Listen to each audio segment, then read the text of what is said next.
ক কিলো ওজন এটা? 15 কিলো। 15 কিলো পদ্মার পাঙাশ। এই যে অরদা কাটছে আমাদের।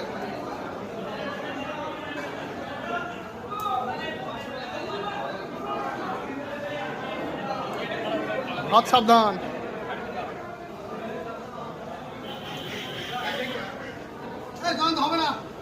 কেন হবে না? কেন হবে তো। আস্তে আস্তে কাটবো, আস্তে আস্তে, কোনো তাড়াহুড়া নাই তো।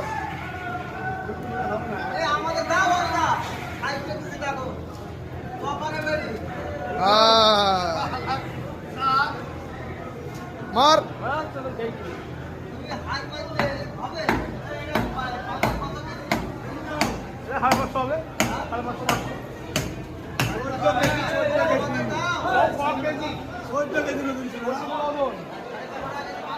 সাড়ে 500 টাকা কেজি মাছ।